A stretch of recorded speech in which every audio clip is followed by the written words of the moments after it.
So hello everyone, my name is Ankit Kushwaha and I am currently pursuing my BTech from Triple IT Sri City. My branch is EC. So आज हम लोग जो chapter start करने जा रहे हैं उसका नाम है the S block elements. So basically periodic table के ब्लॉक 1 और 2 को कंबाइन करके एस ब्लॉक एलिमेंट्स बनता है. आई होप कि आप सब फैमिलियर होंगे इससे. ठीक है, तो बेसिकली इस सेशन में हम लोग क्वेश्चन सॉल्व कर रहे होंगे एग्जाम्पलर्स के. आई थिंक अराउंड 55 क्वेश्चंस हैं. सो ठीक है, देखते हैं एक एक को. ठीक है, सो क्वेश्चन नंबर 1 से स्टार्ट करते हैं. क्वेश्चन नंबर 1 क्या है? The alkali metals are low melting. Which of the following alkali metal is expected to melt if the room temperature rises to 30 degree Celsius. So basically हमें बोल रहा है कि अल्कली मेटल जो है वो लो मेल्टिंग होते हैं. ठीक है, अल्कली मेटल्स अपने जो है वो उनका मेल्टिंग पॉइंट लो होता है, लो मेल्टिंग पॉइंट. ठीक है, तो वो कभी कभी रूम टेम्परेचर पे भी मेल्ट कर जाते हैं. तो हमें पूछा है 30 डिग्री सेल्सियस पे कौन सा अल्कली मेटल है जो मेल्ट करेगा. ठीक है, तो बेसिकली होता क्या है, जैसे जैसे हम डाउन द ग्रुप जाते हैं, potassium sodium potassium calcium rubidium caesium. So जैसे जैसे अपन डाउन द ग्रुप जाते हैं तो हमारा मेल्टिंग पॉइंट डिक्रीज होता है. मेल्टिंग पॉइंट डिक्रीज होता है. ठीक है, कैल्शियम नहीं है, सोडियम पोटेशियम रुबिडियम और सीजियम. सो हमारा मेल्टिंग पॉइंट जो है डिक्रीज होता है. तो सबसे कम किसका होगा? सीजियम का. और इसको आप लोग नोट भी कर लीजिए, सीजियम जो है 29 डिग्री सेल्सियस पे मेल्ट कर जाता है. ठीक है, तो इसका कौन सा हो जाएगा? इसका हो जाएगा ऑप्शन नंबर डी. ठीक है, सो यही था क्वेश्चन नंबर 1. आसान था. चलते हैं अगले क्वेश्चन पे, क्वेश्चन नंबर 2 पे. सो क्वेश्चन नंबर 2 क्या है? अपना क्वेश्चन नंबर 2 है, alkali metals react with water vigorously to form hydroxides and dihydrogen. Which of the following alkali metals react with water least vigorously? सो हमें बेसिकली बोल रहा है कि अल्कली मेटल्स जो हैं वो वाटर से रिएक्ट करके मेटल हाइड्रोक्साइड्स और डाई हाइड्रोजन बनाते हैं. हाइड्रोक्साइड्स और डाई हाइड्रोजन बनाते हैं. ठीक है, तो बेसिकली हमें पूछ रहा है कौन सा अल्कली मेटल है जो सबसे लीस्ट रिएक्टिव होगा. सो आई होप कि आप सबको पता होगा कि डाउन द ग्रुप जो है अल्कली मेटल्स की रिएक्टिविटी डिक्रीज होती है. ठीक है, सो अगर down the group alkali metal की रिएक्टिविटी डिक्रीज होती है तो वाटर के साथ भी वैसा ही होगा. तो इसका क्या हो जाएगा? लिथियम. ठीक है, चलते हैं अपने नेक्स्ट क्वेश्चन पे जो कि क्वेश्चन नंबर 3. सो बेसिकली अपना क्वेश्चन नंबर 3 क्या है? The reducing power of a metal depends on various factors such as the factor which makes Li the strongest reducing agent in aqueous solution. So हमें बोल रहा है the reducing power of metal depends on various factor. ठीक है, तो हमें दिया है कि Li जो है वो स्ट्रॉन्गेस्ट रेड्यूसिंग एजेंट है. ठीक है, और इनमें से कौन सा फैक्टर है जिसकी वजह से Li को स्ट्रॉन्गेस्ट रेड्यूसिंग एजेंट बताया जा रहा है? तो यहाँ पे ऑप्शंस में क्या क्या है? Sublimation energy, ionization enthalpy, hydration enthalpy और इलेक्ट्रॉन गेन इंथैल्पी. तो मैं आपको एक हाइड्रेशन इंथैल्पी का कॉन्सेप्ट बताता हूँ कि जितना छोटा कैटायन होता है लाइक Li+, सबसे छोटा कैटायन होता है Li+. ठीक है, ग्रुप 1 में. तो इसको जब ये वाटर से रिएक्ट करेगा तो वाटर मॉलिक्यूल्स इसको चारों तरफ से सराउंड कर लेंगे. ठीक है, जिसकी वजह से इसका हाइड्रेशन इंथैल्पी जो है, हाइड्रेशन इंथैल्पी वो राइज करता है और वो बहुत ज्यादा हो जाता है. ठीक है, तो इसकी वजह से इसका रिड्यूसिंग पावर भी बहुत हाई हो जाता है. तो हमारा क्या हो जाएगा? Option number C, hydration enthalpy. ठीक है, हाइड्रेशन इंथैल्पी जो अपना डाउन द ग्रुप जाने पे क्या होता है? डिक्रीज होता है, क्योंकि जैसे जैसे अपन डाउन द ग्रुप जाते हैं कैटायन का साइज इंक्रीज होने लगता है. ठीक है, तो ये पॉइंट आप लोग नोट कर लीजिए. Hydration enthalpy decreases down the group as cation size keeps increasing. ठीक है, तो ये था क्वेश्चन नंबर 3. आई होप कि आप सबको समझ में आया होगा क्वेश्चन नंबर 3. अब अपन चलते हैं क्वेश्चन नंबर 4 पे. तो बेसिकली अपना क्वेश्चन नंबर 4 क्या बोला है, metal carbonates decompose on heating to give metal oxide and carbon dioxide, which of the metal carbonates is most stable. ठीक है, तो हमें बेसिकली बोल रहा है जो अपन अपने मेटल कार्बोनेट्स होते हैं, MCO3 या फिर MCO3 ट्वाइस, जो अपने मेटल कार्बोनेट्स होते हैं वो हीट करने पे मेटल ऑक्साइड देते हैं और कार्बन डाइऑक्साइड देते हैं। तो हमें पूछ रहा है इनमें से कौन सा मेटल कार्बोनेट जो है वो सबसे ज्यादा स्टेबल होगा, थर्मली स्टेबल होगा। ठीक है, सो बेसिकली अपना जो आंसर है वो BaCO3 हो जाएगा। अब ये क्यों होगा वो मैं बताता हूँ। ठीक है, तो अपना डाउन द ग्रुप क्या होता है, कैटायन का साइज इंक्रीज होता है। ठीक है, अपने पास Ba हो गया, Be हो गया, बेरिलियम, कैल्शियम, ठीक है, स्ट्रोंटियम और बेरियम। सो अपना डाउन द ग्रुप जाने पे क्या होता है, कैटायन का साइज इंक्रीज होता है, और जैसे जैसे कैटायन का साइज इंक्रीज होता है अपना जो पोलराइजिंग पावर है, ठीक है, पोलराइजिंग पावर डिक्रीज होता है। तो जब पोलराइजिंग पावर डिक्रीज होता है तो अपना जो कंपाउंड है वो कम डिस्टॉर्ट होता है। ठीक है, तो डिस्टॉर्शन जो है, डिस्टॉर्शन भी डिक्रीज होता है। सो अपना जो कंपाउंड है वो थर्मली स्टेबल होते जाता है। ठीक है, स्टेबिलिटी इंक्रीज होते जाती है। सो अपना कौन सा हो जाएगा, BaCO3, क्योंकि बेरियम जो है ग्रुप 2 में सबसे नीचे आता है। ठीक है, तो पोलराइजिंग पावर का मेन जो कॉन्सेप्ट है वो फजांस रूल में है, तो हम अगले क्वेश्चन में फजांस रूल एक बार देख लेंगे। ठीक है, क्योंकि अगला क्वेश्चन भी इस पे ही बेस्ड है। सो आई होप कि क्वेश्चन नंबर 4 भी समझ में आया होगा आप लोगों को। चलते हैं अपने नेक्स्ट क्वेश्चन पे, क्वेश्चन नंबर 5 पे। सो क्वेश्चन नंबर 5 क्या है अपना, which of the carbonates given below is unstable in air and is kept in CO2 atmosphere to avoid decomposition. ठीक है, सो यहाँ पे फिर से स्टेबिलिटी की बात आ गई, तो अपन एक बार देख लेते हैं फजांस रूल एक्चुअली में होता क्या है। ठीक है, फजांस रूल क्या होता है, तो फजांस रूल से अपन क्या करते हैं, डिटरमाइन पोलराइजिंग पावर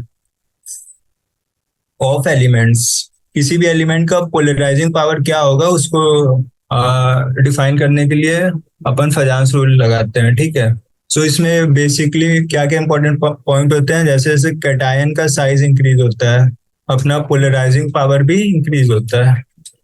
ठीक है, जैसे जैसे एनायन का साइज इंक्रीज होता है, कैटायन का साइज इंक्रीज होने पे पोलराइजिंग पावर डिक्रीज होता है, और एनायन का साइज इंक्रीज होता है तो पोलराइजिंग पावर इंक्रीज होता है।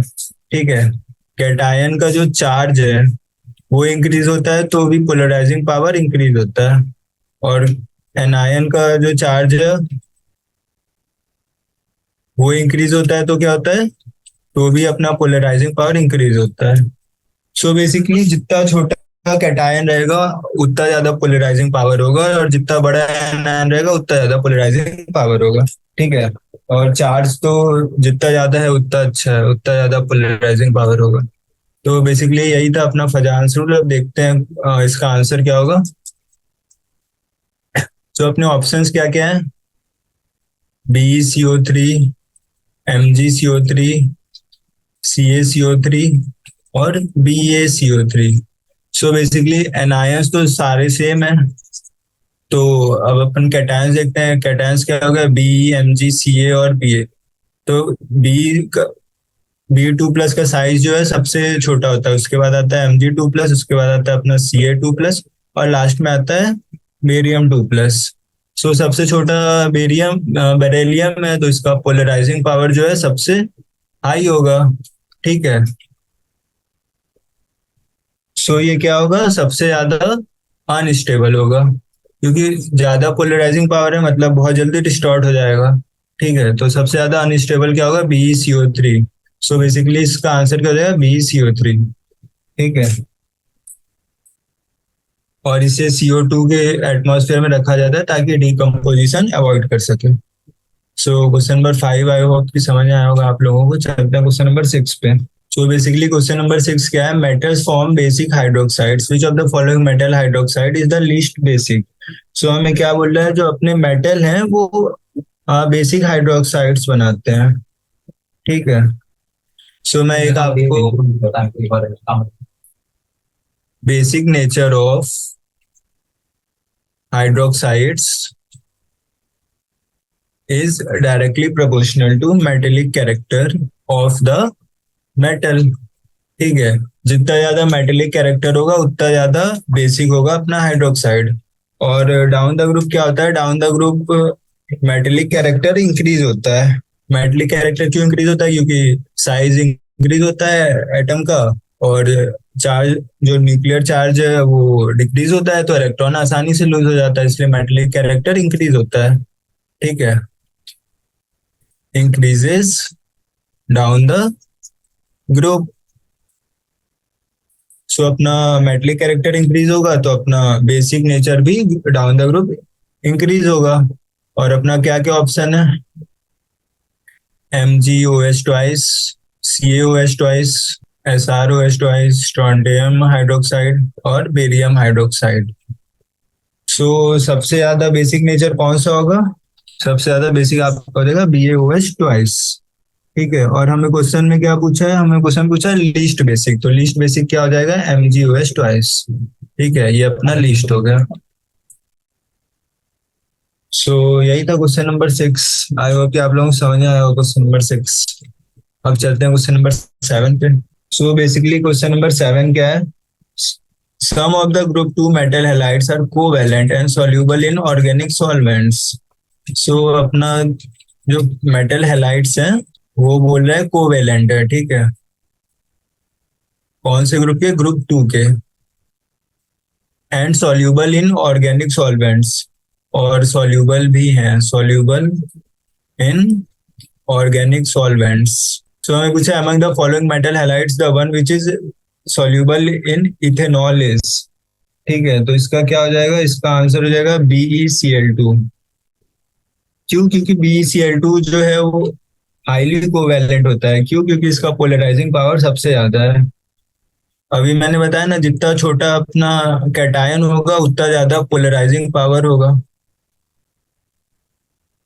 पोलराइजिंग पावर इंक्रीज, और जैसे जैसे पोलराइजिंग पावर इंक्रीज होगा अपना कोवैलेंट नेचर भी इंक्रीज होता है, कोवैलेंट नेचर भी इंक्रीज होता है, ठीक है। सो बेसिकली अपना बेरिलियम क्लोराइड जो है वो सबसे ज्यादा कोवैलेंट होगा, और इसलिए वो इथेनॉल में सॉल्युबल होगा, सॉल्युबल इन इथेनॉल, ठीक है। तो आई होप कि क्वेश्चन 7 समझ में आया होगा आप लोगों को। अब चलते हैं अपने क्वेश्चन नंबर 8 पे। तो क्वेश्चन नंबर 8 क्या था, order of decreasing ionisation enthalpy in alkali metals is. So ये तो बहुत ही आसान क्वेश्चन है। अपने को दिया है अल्कली मेटल्स का list, sodium, potassium, lithium, sodium, potassium, rubidium, और आयनाइजेशन एंथैल्पी का ऑर्डर पूछा है। तो डाउन द ग्रुप क्या होता है, आयनाइजेशन एंथैल्पी आपका डिक्रीज होते जाता है, ठीक है। सो इसका क्या हो जाएगा, ऑप्शन नंबर इसका हो जाएगा आपका C, lithium greater than sodium greater than potassium greater than rubidium. Ionization enthalpy, ionization enthalpy आपका इंक्रीज होता है, ठीक है, डाउन द ग्रुप। मैं इसका वो बता देता हूँ, इसका रीजन क्या होता है। जैसे जैसे अपन डाउन द ग्रुप जाते हैं ना, साइज आपका इंक्रीज होता है, और साइज इंक्रीज होता है तो nuclear charge on outer most electron decrease होता है, ठीक है। तो जब न्यूक्लियर चार्ज डिक्रीज होगा तो वो आसानी से सेल को लीव कर पाएगा, ठीक है। तो इसलिए उसका आयनाइजेशन एंथैल्पी डिक्रीज हो जाता है, ठीक है, बेसिकली डिक्रीज है। सो क्वेश्चन 8 ये था, आई होप कि आप सबको समझ में आया होगा। अब चलते हैं अपने क्वेश्चन नंबर 9 पे। सो बेसिकली क्वेश्चन 9 क्या है, the solubility of metal halides depends on their nature, lattice enthalpy and hydration enthalpy of the individual ions. So हमें बोला कि कोई भी मेटल हैलाइड्स का सॉल्युबिलिटी है वो 3 फैक्टर पे डिपेंड करता है, ठीक है। क्या क्या, नेचर, लैटिस एंथैल्पी और हाइड्रेशन एंथैल्पी, ठीक है। सो अपना सॉल्युबिलिटी है कोई भी मेटल हैलाइड का वो बेसिकली इन तीन फैक्टर्स पे डिपेंड करता है। Among fluorides of alkali metal, the lowest solubility of LiF in water is due to lithium fluoride का जो solubility है वो lowest होता है, और इसका रीजन पूछा है, ठीक है। सो बेसिकली किसी भी कंपाउंड को हाईली सॉल्यूबल होने के लिए उसका लैटिस एंथैल्पी जो है लो होना चाहिए, लो। और एक और फैक्टर होता है कि उसका हाइड्रेशन एंथैल्पी हाई होना चाहिए, हाइड्रेशन एंथैल्पी हाई होना चाहिए, ठीक है। सो इसमें से कौन सा आयनिक नेचर ऑफ लिथियम फ्लोराइड ये तो सपोर्ट करता है, सो ये तो नहीं होगा, ठीक है। तो आयनिक नेचर से क्या होता है, ये तो सपोर्ट करता है, ठीक है, तो ये तो नहीं होगा। और सेकंड अपना ऑप्शन क्या है, हाई लैटिस एंथैल्पी। सो मैंने बताया ना लैटिस एंथैल्पी लो होना चाहिए, और यहाँ पे क्या है, हाई दिया है। सो ये सॉल्युबिलिटी को सपोर्ट नहीं करेगा, और हमें पूछा गया लोवेस्ट सॉल्युबिलिटी, तो अपना ऑप्शन कौन सा हो जाएगा, ऑप्शन टू, ठीक है। तो क्वेश्चन 9 का क्या हो जाए, option number two.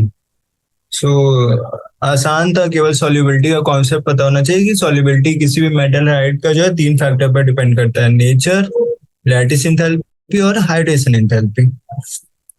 So I hope कि क्वेश्चन 9 तक आप सब कुछ समझ में आया होगा। अब चलते क्वेश्चन नंबर 10 पे। सो बेसिकली क्वेश्चन 10 क्या है, amphoteric hydroxides react with both alkali and acids, ठीक है। सो ये तो आप सबको पता होगा, जो भी अपना एम्फोटेरिक हाइड्रोक्साइड्स होते हैं, या फिर जो भी अपने एम्फोटेरिक मेटल्स या फिर एलिमेंट जो भी होते हैं, वो दोनों से रिएक्ट करते हैं, एसिड और बेस, ठीक है, दोनों से रिएक्ट करके सॉल्ट बना देते हैं, ठीक है। सो हमें पूछा है इनमें से कौन सा जो है अपना ग्रुप टू का हाइड्रोक्साइड सोडियम हाइड्रोक्साइड में सॉल्यूबल होगा। तो सोडियम हाइड्रोक्साइड बेसिकली क्या होता है, बेसिक होता है, ठीक है। सो हमें कौन सा इसमें से एम्फोटेरिक है ये पूछ रहा है, तो BeOH ट्वाइस क्या होता है, एम्फोटेरिक होता है, ये तो आपको पता ही होगा। और बाकी के तीनों क्या है अपने, बाकी के तीनों अपने बेसिक है, बाकी के तीनों अपने बेसिक है। सो इसका क्या हो जाएगा, ऑप्शन नंबर ए, ठीक है। अगर आपको चाहिए तो मैं इसका रिएक्शन भी बता सकता हूँ कि इसका रिएक्शन क्या होता है, ठीक है, बता ही दूं क्या, बता देता हूँ। सो अपना BeOH ट्वाइस जो है वो एक बार बेसिक से रिएक्ट करता है तो क्या बनाता है, BeOH होल ट्वाइस, ठीक है। और जब अपना ये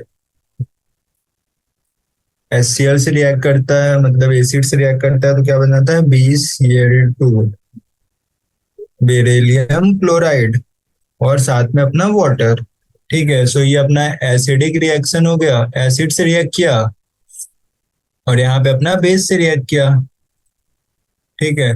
सो अपना BeOH ट्वाइस क्या हो गया, एम्फोटेरिक हो गया।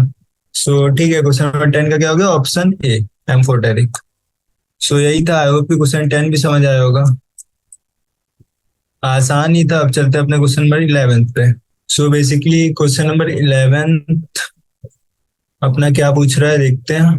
क्वेश्चन 11 है अपना, in the synthesis of sodium carbonate the recovery of ammonia is done by treating NH4Cl with CaOH twice, the by product behind in the process is.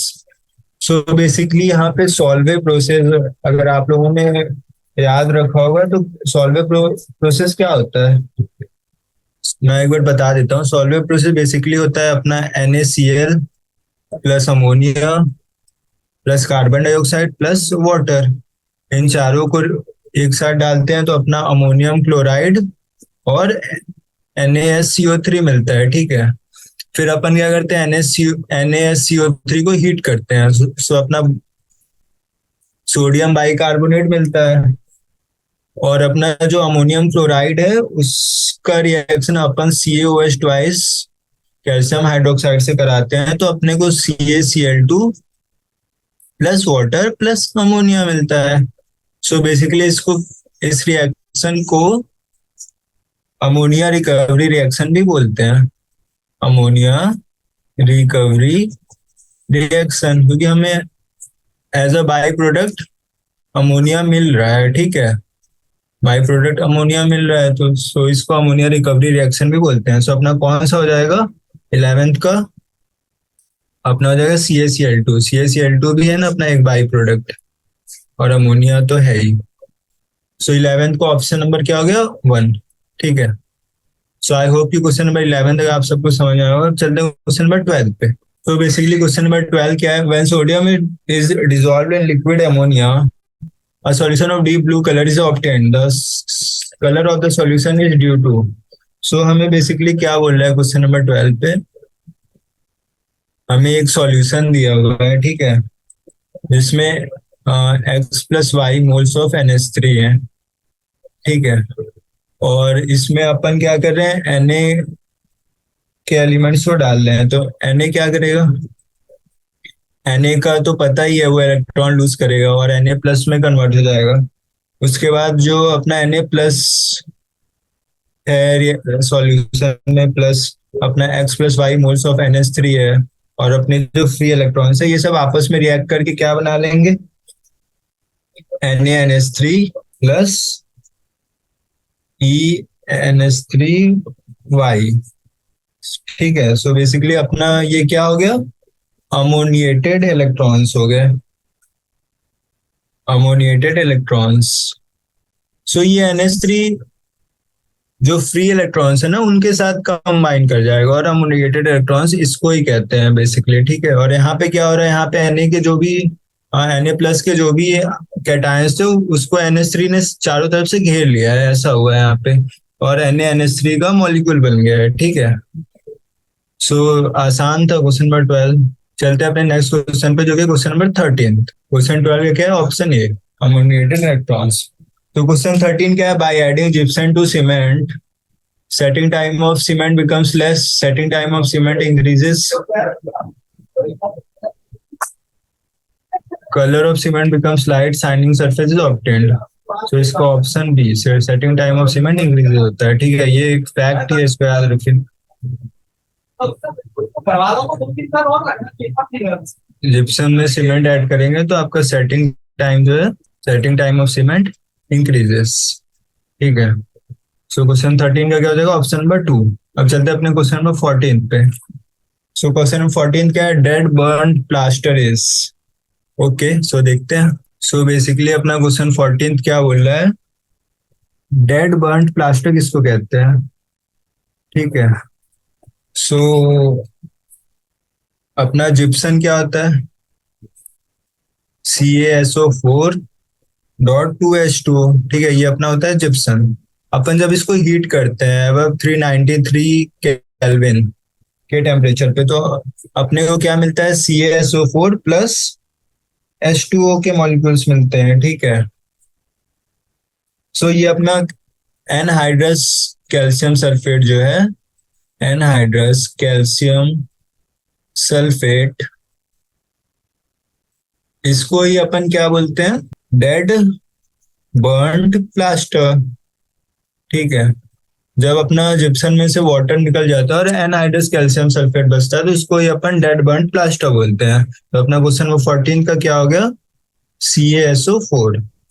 ठीक है। सो आई होप क्वेश्चन नंबर 14 तक आप सबको समझ में आया होगा। अब चलते हैं अपने क्वेश्चन नंबर 15 पे। सो बेसिकली अपना क्वेश्चन नंबर 15 क्या है, suspension of slake lime in water is known as. So ये तो बहुत ही आसान है, स्लेक लाइन के सस्पेंशन को क्या बोलते हैं, मिल्क ऑफ लाइम। ठीक है। आई होप कि ये तो आप सबको पता ही होगा। सो अपना क्या हो गया क्वेश्चन नंबर 15 को ऑप्शन नंबर सी। ठीक है। अब चलते हैं अपने क्वेश्चन नंबर 16 पे। अपना क्वेश्चन नंबर 16 क्या है, क्वेश्चन नंबर 16 है, which of the following elements does not form hydride by directly heating with dihydrogen. ठीक है। सो अपने को बोल रहा है इनमें से कौन सा एलिमेंट जो है वो हाइड्राइड नहीं फॉर्म करेगा। ठीक है, जब अपन इसको डाइहाइड्रोजन से रिएक्ट करेंगे। सो ठीक है, क्वेश्चन नंबर 16 ऑप्शंस अपने क्या क्या है, BE, Mg, Sr और Ba। ठीक है, अपने ये चारों ऑप्शंस है। सो इसका आंसर क्या हो जाएगा, इसका आंसर हो जाएगा बेरिलियम। ठीक है। क्यों, क्योंकि बेरिलियम जो है वो सबसे मुश्किल होता है बेरिलियम से इलेक्ट्रॉन्स निकालना, ठीक है। It is difficult to lose electron for beryllium, ठीक है। सो जब ये इलेक्ट्रॉन लूज ही नहीं करेगा तो ये हाइड्राइड कैसे बनाएगा, तो इसलिए अपना क्या हो जाएगा क्वेश्चन नंबर 16 को ऑप्शन 1 बी है, ठीक है। और जैसे जैसे अपन डाउन द ग्रुप जाएंगे अपना आयनाइजेशन एंथैल्पी इंक्रीज डिक्रीज होता है और इलेक्ट्रॉन्स जो है आसानी से बाहर आते हैं। सो अपना जो हाइड्राइड्स बनता जाएगा, ठीक है। सो क्वेश्चन नंबर 16 आई होप कि आप सबको समझ में आया होगा। अब चलते हैं अपने क्वेश्चन नंबर 17 पे, ठीक है। सो बेसिकली क्वेश्चन नंबर 17 क्या है, the formula of soda S is. So question 17, soda S का क्या होता है, Na2CO3 को क्या बोलते हैं अपन, सोडियम बाइकार्बोनेट, ठीक है। और इसको ही अपन क्या बोलते हैं, सोडा एस। Na2CO3 को क्या बोलते हैं, सोडा एस, ठीक है। बेसिकली अपना होता क्या है, जो अपना वॉशिंग सोडा होता है ना, वॉशिंग सोडा जो होता है अपना, उसको जब अपन हीट करते हैं एवर 373 केल्विन पे, सो ये अपना वाटर ऑफ क्रिस्टलाइजेशन लूज कर देता है, ठीक है। और ये एनहाइड्रस बन जाता है और क्या बनता है, soda S. It loses it's water of crystallizations and becomes completely anhydrous, और इसको क्या बोलते हैं अपन, सोडा एस, ठीक है। तो क्वेश्चन नंबर 17 का क्या हो जाएगा, option number D. So I hope कि क्वेश्चन 17 का आप सबको समझ में आया होगा। सो आसान ही था क्वेश्चन 17, ठीक है। सो अब देखते हैं अपना क्वेश्चन नंबर 18 क्या बोल रहा है। सो अपना क्वेश्चन 18 बोल रहा है, substance which gives brick red flame and breaks down on heating to give oxygen and a brown gas is. So अपना बेसिकली यहाँ पे पूछ रहा है कौन सा सब्सटेंस जो है जो ब्रिक रेड फ्लेम देता है, ठीक है, और ब्रेक होके एक ब्राउन गैस भी देता है साथ में।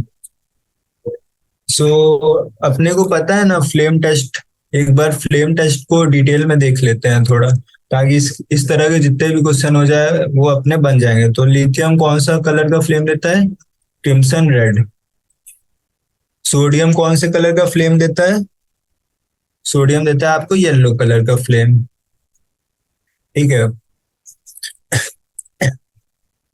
सॉरी, पोटेशियम देता है आपको वॉयलेट कलर का फ्लेम, रुबिडियम देता है आपको रेड कलर का फ्लेम, और सीजियम देता है आपको ब्लू कलर का फ्लेम।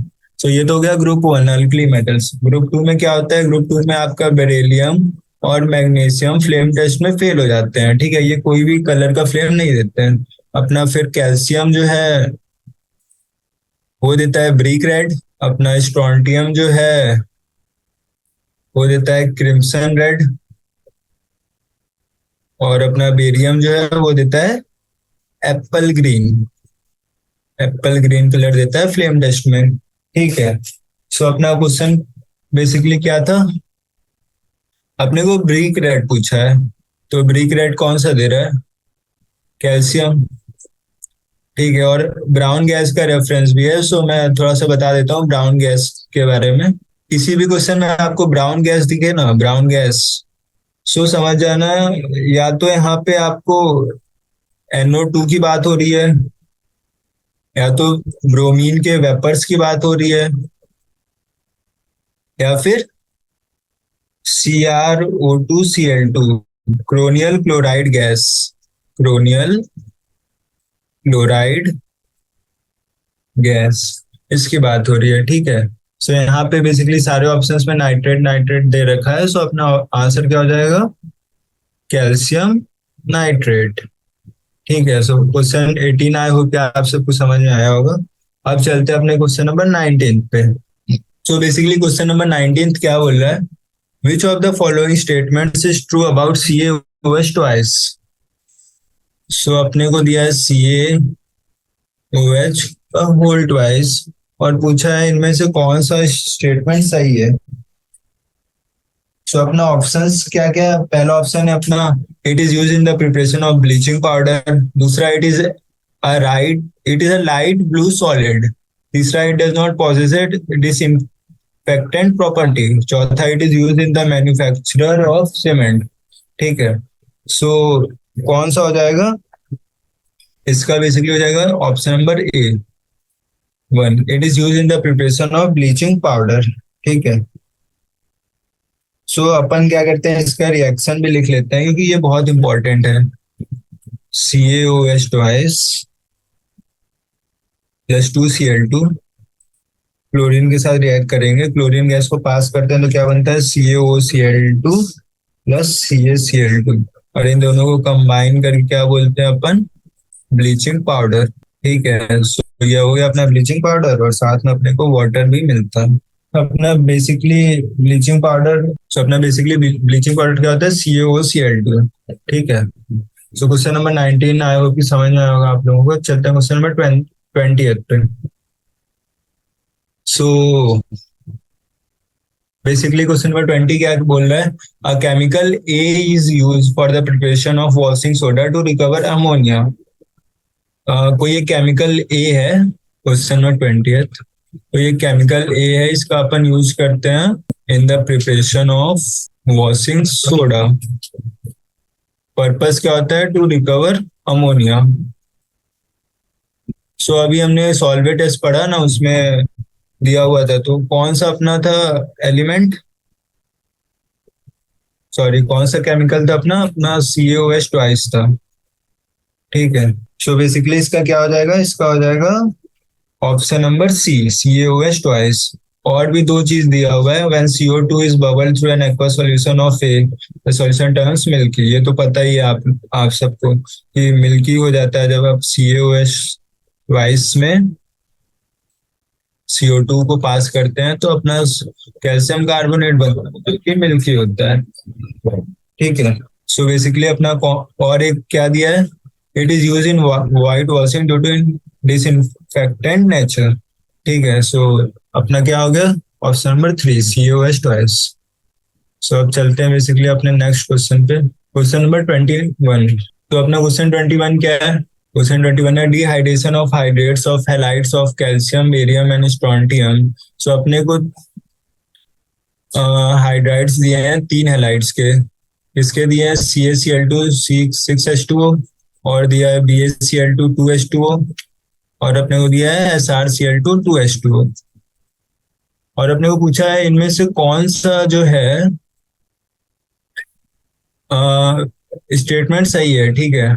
सो पहला है एक्ट्स एज डिहाइड्रेटिंग एजेंट, तो ये तो सही है। ठीक है, क्योंकि ये डिहाइड्रेटिंग एजेंट की तरह काम करते हैं, और ऑब्वियस सी बात है अगर ये डिहाइड्रेटिंग है तो ये मॉइस्चर को भी एब्जॉर्ब कर लेंगे फ्रॉम एयर, तो ये भी सही है। फिर है tendency to form hydrate decreases from calcium to barium. So अपने को दिया है जैसे जैसे अपन नीचे जाते हैं ना, कैल्शियम स्ट्रोंटियम बेरियम, सो अपने को बोल रहा है कि tendency to form hydrates decreases. So ये सही है क्या? सो बेसिकली अपन ने पढ़ा था, फजान रूल पढ़ा था ना, Ca2 plus SR2 plus Ba2 plus. सो जैसे जैसे अपन नीचे जाते हैं अपना पोलराइजिंग पावर क्या होता है, डिक्रीज होते जाता है। ठीक है। सो अपना हाइड्रेट्स को फॉर्म करने का टेंडेंसी भी क्या होगा, डिक्रीज होते जाएगा। ठीक है। सो अपना 20th का ऑप्शन 3 भी हो गया। सो बेसिकली 1 2 3 तीनों सही है, तो क्या हो जाएगा, ऑल ऑफ द एबव। ठीक है। सो क्वेश्चन नंबर 21 का क्या होगा, option 4, all of the above. So इसी के साथ अपना सिंगल चॉइस क्वेश्चंस खत्म हुआ। अब अपन देखते हैं मल्टीपल चॉइस क्वेश्चंस। सो क्वेश्चन नंबर 22 क्या बोल रहा है, ये बेसिकली अपना क्वेश्चन 21 था, एक बार कंफर्म करते हैं हम। अब चलते हैं अपने क्वेश्चन नंबर 22 पे। सो क्वेश्चन नंबर 22 क्या है, metallic elements are described by their standard electrode potential, fusion enthalpy, atomic size, etcetera, the alkali metals are characterized by which of the following properties. ठीक है, सो देखते हैं। सो बेसिकली अपना question 22 क्या बोल रहा है कि इनमें से कौन सा जो है वो अल्कली मेटल का फीचर है। सो एक बार लिख लेते हैं, हाई बॉइलिंग पॉइंट। सो अल्कली मेटल्स का बॉइलिंग पॉइंट बेसिकली क्या होता है, लो होता है। ठीक है, सो ये तो गलत हो गया। दूसरा क्या है अपना, high negative standard electron potential. Standard electrode potential. So आपने इलेक्ट्रोस्टैटिक्स में, सॉरी, आपने इलेक्ट्रोकेमिस्ट्री में देखा होगा कि लिथियम जो है, लिथियम प्लस, वो टेबल में सबसे ऊपर होता है इलेक्ट्रोड पोटेंशियल वाले टेबल में। ठीक है, तो इसका जो स्टैंडर्ड इलेक्ट्रोड पोटेंशियल है वो सबसे ज्यादा हाई होता है, बहुत हाई होता है। So basically alkali metals do have high negative standard electrode potential. Standard electrode potential. ठीक है, सो अपना ये ऑप्शन क्या हो जाएगा, सही हो जाएगा। ऑप्शन वन गलत होगा, ऑप्शन टू सही है। सो ऑप्शन टू सही है। अब देखते हैं option C, high density. High density होता है क्या अल्कली मेटल्स का? नहीं, अल्कली मेटल्स का डेंसिटी जो होता है लो होता है, लो डेंसिटी होता है। और अपना चौथा क्या है, लार्ज एटॉमिक साइज। हाँ, तो ये अपना सही है, एटॉमिक साइज जो है अल्कली मेटल्स का हाई होता है। जैसे जैसे अपन right of the periodic table जाते हैं, आपका एटॉमिक साइज डिक्रीज होते जाता है, ठीक है, किसी भी पर्टिकुलर पीरियड के लिए। सो अपना ऑप्शन टू और ऑप्शन नंबर फोर दोनों सही है। ठीक है, सो क्वेश्चन टू का 22 का क्या हो जाएगा, टू एंड फोर। ठीक है, सो अब बेसिकली अपना क्वेश्चन नंबर 22 तक हो गया है। अब चलते हैं अपने क्वेश्चन नंबर 23 पे। तो क्वेश्चन नंबर 23 क्या बोल रहा है? क्वेश्चन नंबर 23 आपको बोल रहा है, several sodium compounds find use in industries, which of the following compounds are use for textile industries. So ये तो फैक्ट बेस्ड क्वेश्चन है, इसमें तो कुछ ज्यादा दिमाग लगाना है नहीं। आपका हो जाएगा Na2CO3 और NaOH। इन दोनों का यूज अपन टेक्सटाइल इंडस्ट्री में करते हैं। ठीक है, Na2CO3 and NaOH are used for textile industry. ठीक है, तो अपने 23 का क्या होगा, ऑप्शन वन और थ्री, वन एंड थ्री।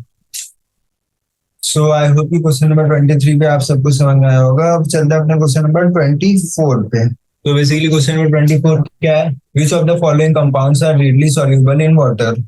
इनमें से कौन सा जो है सॉल्युबल होता है वाटर में। ठीक है, रीडली सॉल्युबल होता है। सो अपने को दिया है ऑप्शंस, क्या क्या दिए हैं, BeSO4, MgSO4,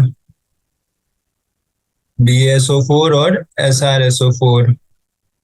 beryllium sulphate, magnesium sulphate, barium sulphate और स्ट्रोंटियम सल्फेट। ठीक है, सो बेसिकली अपना सॉल्युबिलिटी जो है वो डाउन द ग्रुप क्या होता है, डिक्रीज होता है। ठीक है, ये तो अपन ने देखा था प्रीवियस क्वेश्चंस में कि solubility decreases down the group because hydration enthalpy decreases more rapidly than lattice energy. So basically अपना हाइड्रेशन एनर्जी एंथैल्पी और लैटिस एंथैल्पी, ठीक है, ये दो फैक्टर्स होते हैं जिनकी वजह से सॉल्युबिलिटी डिसाइड होता है अपना। ठीक है, सो अपन जब डाउन द ग्रुप जाते हैं तो हाइड्रेशन एंथैल्पी जो है वो ज्यादा डिक्रीज होता है। ठीक है, मैं लिख देता हूँ, ये इंपॉर्टेंट पॉइंट है, hydration enthalpy decreases more rapidly than lattice energy, lattice enthalpy down the group. ठीक है, और इसकी वजह से अपना क्या होता है, सॉल्युबिलिटी भी जो है,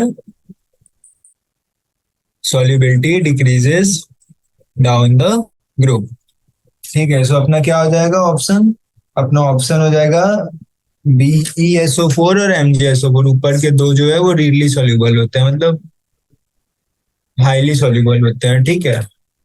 सो अपना 24 का क्या हो गया, ऑप्शन नंबर 1 और ऑप्शन नंबर 2, ठीक है। सो हमने क्वेश्चन नंबर 24 तक सॉल्व कर लिया है। अब अपन चलते हैं क्वेश्चन नंबर 25 पे। तो बेसिकली अपना क्वेश्चन नंबर 25 क्या है, when zeolite which is hydrated sodium aluminum silicate is treated with hard water, the sodium ions are exchanged with which of the following ions? So basically अपना बोल रहा है sodium zeolite जो है ना, जो कि अपना हाइड्रेटेड सोडियम एल्यूमिनियम सिलिकेट होता है, जब उसको हार्ड वाटर से ट्रीट करते हैं, सो कौन सा आयंस है जो सोडियम आयंस को एक्सचेंज कर देते हैं। सो अपने को पता है कि हार्ड वाटर में कौन कौन से कैटायंस होते हैं, Ca2+ और Mg2+, ठीक है। सो जब अपन सोडियम जियोलाइट को ट्रीट करेंगे हार्ड वाटर से, सो क्या होगा, ये दो कैटायन Ca2+ और Mg2+ Na+ को रिप्लेस कर देंगे, और अपना आ जाएगा आंसर। आंसर क्या हो गया अपना, Ca2+ और Mg2+, क्योंकि बेसिकली हार्ड वाटर में ये दो कैटायंस ही पाए जाते हैं, ठीक है। सो अपना कौन सा हो गया ऑप्शन, ऑप्शन 2 एंड ऑप्शन 3। अगर आपको रिएक्शन चाहिए तो मैं रिएक्शन लिख देता हूँ। Na2Z जो कि अपना जियोलाइट है, इसको अपन M2+ हार्ड वाटर से रिएक्ट करते हैं तो क्या होता है, Mz+2Na पॉजिटिव के दो कैटायंस रिलीज होते हैं और अपना Mz बन जाता है। बेसिकली अपना जो Na है वो रिप्लेस हो रहा है किससे, Ca2+ और Mg2+ से, ठीक है। सो ये था अपना क्वेश्चन नंबर 25। आसान ही था, आई होप कि आप सबको समझ में आया होगा क्वेश्चन नंबर 25 कैसे सॉल्व किया। सो एक और क्वेश्चन सॉल्व कर लेते हैं आज के कुछ सेशन में, जो कि क्वेश्चन नंबर 26। सो बेसिकली अपना क्वेश्चन नंबर 26 क्या बोल रहा है, identify the correct formula of halides of alkaline earth metals from the following. So अपने को बोल रहा है correct formula of halides alkaline earth metal के कौन से हैं इनमें से, ठीक है। सो बेसिकली अपन जो टेंडेंसी होता है ना, tendency to form halide hydrates, वो डाउन द ग्रुप डिक्रीज होता है, डिक्रीजेस डाउन द ग्रुप। तो बेसिकली अपन जैसे जैसे ग्रुप में नीचे जाते हैं, सो अपना हैलाइड हाइड्रेट्स का टेंडेंसी जो है वो डिक्रीज होते जाता है, ठीक है। सो अपना ऑप्शन से एक बार लिख लेते हैं, BaCl2.2H2O, BaCl2.4H2O, CaCl2.6H2O, SrCl2.4H2O, ठीक है। सो अपना क्या हो जाएगा, ऑप्शन नंबर ए तो हो जाएगा BaCl2.2H2O, और अपना ऑप्शन नंबर सी भी हो जाएगा CaCl2.6H2O, ठीक है। बस इतना याद रखिएगा, जैसे जैसे अपन डाउन द ग्रुप जाते हैं, सो अपना हैलाइड हाइड्रेट्स का टेंडेंसी जो है ना वो डिक्रीज होते जाता है, ठीक है। सो क्वेश्चन नंबर 26 का क्या हो गया, option 1 and option number 3। So I hope कि क्वेश्चन नंबर 26 का क्लियर होगा। अब अपन बाकी के जो क्वेश्चंस है उसको नेक्स्ट सेशन में कवर करने की कोशिश करेंगे, ठीक है। और आज के सेशन को अपन यहीं रैप अप करते हैं। क्वेश्चन नंबर 26 तक हमने सॉल्व कर लिया है, और आई होप कि आप सबको समझ में आया होगा। तो ठीक है, चलते हैं, रैप अप करते हैं आज के सेशन को। Thank you.